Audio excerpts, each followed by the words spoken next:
saat sholat subuh, biasanya safnya paling banyak berapa saf? Itu di tempat antum, tempat saya enggak. Misal, ya, misal. Tapi umumnya, kadang-kadang 1, 2, ya. Kadang imamnya masuk sendiri, tunggu, gitu kan? Sekomat sendiri, sholat sendiri, pulang lagi sendirian, ya. Dalam keadaan sendirian itu, kasat matanya kelihatannya nggak ada orang. Tapi bahasa hadisnya, itu malaikat sedang berkerumun. Saya datang bawa uang 1 miliar untuk saya kasih ke orang yang ada di masjid. Masya Allah. Kalau yang ada di masjid 20 orang, berarti masing-masing menerima berapa? Ya? 50 juta masing-masing. Kalau cuma ada 10 orang, menerimanya berapa? 100 juta. Kalau cuma seorang, dapatnya berapa? Berbahagialah imam masjid yang sendirian ke masjid, ada di masjid, itu semua keberkahan masjid diberikan untuk dia sendirian, yang lain gak dapat. Ya. Maka yakinlah saat kita ke masjid itu, kata Nabi, wa tajtami'u malaika, malaikatnya banyak, bukan cuma satu, datang banyak. Masya Allah. Gak tanggung-tanggung, malaikatul lail yang tugas malam dengan malaikatul nahar yang tugas siang itu kumpul, mendekat kepadanya. Kalau malaikat sudah kumpul, Masya Allah, itu kemungkinan cuma 2. Kalau tidak mengaminkan doa, memohonkan istighfar kepada Allah, cuma 2. Makanya Anda rugi, kehilangan sholat subuh berjamaah, kehilangan sholat subuh, itu Masya Allah, Anda kehilangan istighfar yang disampaikan malaikat, plus permohonan doa untuk mengabulkan apa yang Anda sampaikan. Ya. Saya beri contoh begini, ini nyata ya, ta'lim pun, Anda ikut ta'lim sekarang, ya. Itu disebut oleh hadisnya, malaikat langsung mengikuti, membentangkan sayapnya, memberikan ridha. Disebut di 3 kitab hadis utama. Di hadis Muslim nomor hadis 1389, At-Tirmidzi nomor hadis 2862, kemudian di Ibnu Majah nomor hadis 219. Perhatikan kalimatnya, ini boleh Anda praktekkan ya, dan sering saya sampaikan. Wa innal malaikata, dan setiap penuntut ilmu mau berangkat sampai dia nanti pulang lagi, itu malaikat membentangkan sayapnya. Ridwan li talibil ilmi, memberikan ridha bagi para penuntut ilmu. Saya tadi sampaikan kalau malaikat sudah turun memberikan ridhonya, 1 di antara 2, mengaminkan doa. Ini saya mau cerita, saya tidak tahu ikhwah kita datang tidak ya hari ini. Hari Sabtu yang lalu, malam Sabtu tepatnya, kami undang untuk cerita. Ada di antara jemaah kita yang rajin ikut ta'lim, bergabung bersama kita semua. Masya Allah, satu kali saya menerangkan tentang manasik haji. Manasik haji. Kita beli miniatur Ka'bahnya di Masjid Al-Ihsan di PTM, kemudian kita lakukan ta'lim. Itu beliau saat tepat proses tawaf, latihan tawaf, sa'i, begitu melihat Ka'bah itu berdoa. Yang lainnya rekam, foto, lihat, catat, ini tidak. Beliau menangis, dalam tangisannya bermohon kepada Allah, dalam sepinya, gak perlu orang tahu. Ya Allah, ya Allah, saya tidak tahu bisa haji atau tidak, saya tidak punya tabungan, saya tidak punya materi dan sebagainya. Menangis, melihat seakan-akan saya ada di Ka'bah, minta kepada Allah. Ternyata itu sampai ke arsy itu. Masya Allah, sampai kepada Allah, diaminkan oleh malaikat. Pulang dari situ dibacakan ayat haji, dibacakan. Qadar Allah, seminggu sebelum ditutup pemberangkatan haji, itu tiba-tiba datang orang. Allah kirimkan pada seseorang, berangkat dia, itu disampaikan. Mana Pak paspornya katanya? Bapak haji sekarang, sepekan sebelumnya, dan haji plus seminggu sebelumnya. Itu cerita beliau ketemu ya sambil Masya Allah, sepekan. Saya sekarang kemana aja? Ustaz, saya kemarin haji katanya. Masya Allah, alhamdulillah ya. Itu minta, saat ini minta.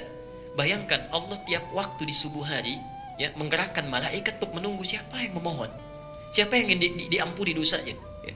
Saya sudah sejam bicara ini. Ada yang tidak punya dosa di antara kita sekarang? Tidak ada ya. Boleh angkat tangan yang gak punya dosa? Yang sedikit? Yang banyak? Tuh Anda saking banyaknya gak mau ngangkat ya. Minimal pikiran kita sudah salah ya. Sudah dipikirkan dari pikiran kita. Ustaz tadi kok pecinya begitu ya? Kok jubahnya? Itu baru pikiran tuh ya. Belum yang lainnya ya. Bertakwalah tiap hari diturunkan subuh ya. Ini bagian yang pertama. Kedua, saya percepat, kedua, salat subuh dijamin oleh Nabi SAW melalui hadis yang disampaikan oleh Imam Muslim nomor hadis 656 ya. Itu Masya Allah bernilai pahala semisal salat semalam penuh, semalam suntuk ya. Kita bacakan hadisnya. Man shallal isya fi jama'atin Ya, siapa yang menunaikan salat isya secara berjamaah, faka'annama qama nisfal laili. Maka seakan-akan dia mendapatkan pahala seperti salat setengah malam. Setengah malam, ya. Kalau malam itu misal ada 12 jam misal saja, maka dia dapat pahala seperti salat 6 jam berturut-turut. Tapi salat isyanya berjamaah bukan sendirian. Ya. Maka Anda rugi kalau semalam Anda diberikan pahala dapat setengah malam dengan salat isya berjamaah, Anda tinggalkan, Anda kehilangan itu. Ayo yang merasa tadi masih punya banyak dosa, cari amalan untuk menyeimbangkan. Sehingga dengan amal soleh kita kerjakan, yang jelek ditutup. Apalagi kalau dengan tobat kita lakukan, hilang yang jelek, yang baik muncul, bakal dapat. Ya. Makanya kata para ulama, jika Anda tidak mampu berlomba dengan orang soleh memperbanyak kebaikan, setidaknya berlombalah dengan para pendosa untuk banyak beristighfar dan bertobat kepada Allah Subhanahu wa taala. Itu rumusnya. Ya. Tapi yang paling menarik, wa man shalla subha fi jama'atin faka'annama shalla al-laila kullahu. Siapa yang menunaikan salat subuh berjamaah, syaratnya berjamaah, maka seakan-akan dia mendapatkan pahala salat semalam suntuk. Semalam suntuk, Masya Allah. Ayo, ketinggalan rugi Anda, tinggalan rugi. Ya. Bisa ada yang salat semalam suntuk, salat terus gitu. Ya. Kalau Anda gak bisa, setidaknya jangan tinggalkan subuh berjamaah, sayang. Nah, kelihatannya nggak sekarang. Ingat ya, kalau ibadah itu pandangannya iman. Ya. Kalau dunia itu ilmu. Jangan ditukar ya, jangan ditukar. Misal, ini apa? Spidol. Ya ini spidol, ini gelas, ini teh. Nah, kenapa bisa kita simpulkan ilmu? Ilmu. Sesuatu yang nampak dalam pandangan seketika dibuktikan itu ilmu namanya. Sesuatu yang belum tampak tapi diyakini itu iman namanya. Iman nanti pembuktiannya di akhirat. Kalau ada dunia cuma panjar saja, ya. Cuma panjar saja. Ya. Maka maaf, nanti bisa kelihatan besok siapa yang menyesal, siapa yang tertunduk menangis. Ya. Ayo perbanyak, kalau sudah paham banyak kesalahannya, tutupi dengan amal soleh. Perbanyak. Kita percepat. Ya. Salat subuh dijamin oleh Rasulullah SAW sebagai satu amalan, ya. Satu amalan yang disebut Nabi langsung mengantarkan ke surga. Ya, mengantarkan ke surga. Dan kalau diteruskan menjadi hijab dari neraka, ya. Jadi mengantarkan ke surga, hijab dari neraka. Nanti kita lihat cara membaca hadisnya ya. Cara membaca hadisnya. Ada di Al-Bukhari nomor hadis 574 dan Muslim nomor hadis 635. Saya bacakan hadisnya. Man shallal bardaini, siapa yang konsisten menunaikan salat saat datangnya dua dingin, ya, barad itu dingin. Kalau yang dingin biasanya kapan waktunya? Subuh. Ya. Awal pagi dengan akhir siang kan? Kalau di Timur Tengah itu mulai dingin itu datang awal subuh dengan asar. Menjelang maghrib itu mulai dingin. Ya. Kayaknya Anda kalau umrah ke Madinah, sholat menjelang maghrib kan sudah berbeda ya? Cuacanya sudah masuk mulai agak dingin. Nah itu bardaini itu subuh dengan asar. Kata Nabi, orang yang konsisten menunaikan salat subuh dan asar, dakhalal jannah, dijamin oleh Allah masuk surga dia. Masuk surga. Masya Allah. Masuk surga. Gak main-main. Ya. Tapi ini mesti ditafsirkan ya.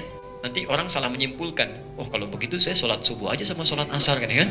Kan pasti masuk surga. Nah itu gak tepat. Tidak tepat. Maksudnya begini. Maksudnya, Bapak Ibu sekalian, kalau matahari terbit itu kapan?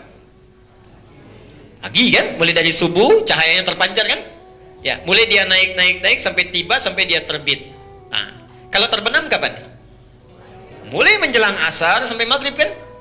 Dulu orang-orang Majusi itu kalau ingin beraktivitas, dia mulai memasrahkan, minta, bertawakal pada Tuhannya, benda-benda langit khususnya matahari.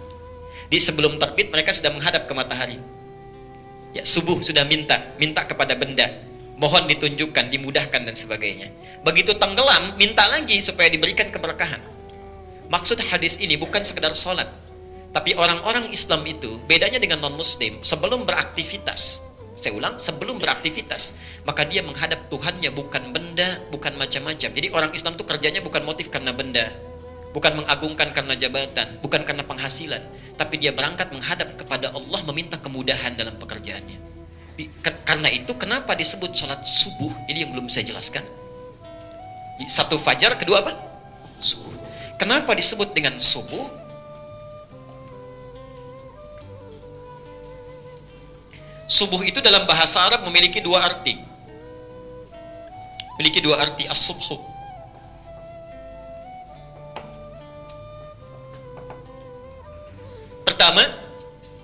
Pertama, rencana yang sudah disiapkan, ya, rencana yang matang yang sudah disiapkan. Ya. Karena itu kalau sudah punya rencana disebut dengan asbah. Kaifa asbahta? Bagaimana keadaanmu pagi ini? Punya rencana apa? Ya, gambaran apa? Ya. Salatnya disebut dengan salat subuh, seakan-akan memberikan pesan kepada kita. Maaf, bedanya muslim dengan non-muslim itu, saat dia bangun dari tidurnya, menghadap Allah, bertawakal, minta petunjuk, dia pun sudah siap dengan rencana-rencana aktivitas yang akan dijalani di hari itu. Di setiap muslim itu, maafkan, setiap muslim kalau sudah bangun dari tidurnya, sholat subuh, bukan sekedar sholat, seakan-akan sudah siap rencana, sudah punya planning. Jam 7 saya ada di mana, jam 8 saya kerjakan apa, jam 12 saya berada di tempat apa, terus punya rencana dalam seharinya. Itu tidak tepat kalau ada orang Islam beraktivitas nggak tahu apa yang mau dikerjakan. Pak, nanti jam 10 ada di mana ya? Oh, saya kurang tahu ya, nanti coba saya pikirkan dulu. Repot itu. 10 mau mikir, susah. Maka subuh pertama. Jadi Anda fajar menghadap Allah, rencana sudah siap, seakan-akan begini urutannya. Anda siapkan rencana, ini pekerjaan saya. Sebelum Anda kerjakan, bawa kepada Allah. Ya, dalam sholat, mohonkan diberikan kemudahan, kenikmatan, kenyamanan. Minta. Orang Majusi minta kepada benda, pada matahari, Anda minta kepada pencipta matahari. Ya. Orang minta kepada benda, ya bisa. Sekarang tidak pada matahari, ada pada patung, pada hewan, pada macam-macam. Kita minta pada pencipta seluruhnya, minta kemudahan. Makanya sunnahnya dari Nabi, para sahabat dan sebagainya. Nanti kita akan lihat, selesai sholat subuh, itu tidak langsung berangkat. Ada yang zikir dulu, ada yang nunggu bahkan sampai syuruk, macam-macam. Ya, Masya Allah. Yang kedua, subuh artinya gerakan pertama yang dilakukan. Gerakan pertama yang dilakukan, pionir lah, awal.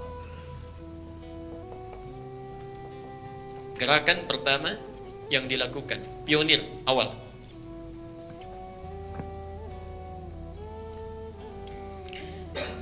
As-subhu. Quran surah ke-81 ayat 18. Was-subhi idza tanaffas. Dan demi waktu subuh ketika matahari mulai bernafas. Nafas itu maksudnya redup, ini bahasa kiasan, ya. Redup mulai tarik. Di matahari seakan-akan istirahat malam, lalu mulai menarik, bernafas, mengeluarkan sinarnya, subuh.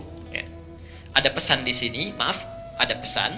Orang-orang Islam tuh bedanya dengan non-muslim. Begitu bangun dari tidurnya, rencana siap, dan jadilah orang yang pionir mengerjakan kebaikan pertama kali. Jangan keduluan. Ya. Ada taklim, cepat datang di awal. Ya. Ada peluang, cepat kejar. Pekerjaan yang baik, cepat kejar. Lakukan, datang di awal. Orang-orang yang selalu datang lebih dini itu cepat mendapat kebaikan dengan yang terlambat. Ya. Ini pesannya. Awas, hati-hati, sholat subuhnya rajin, tapi kalau lihat peluang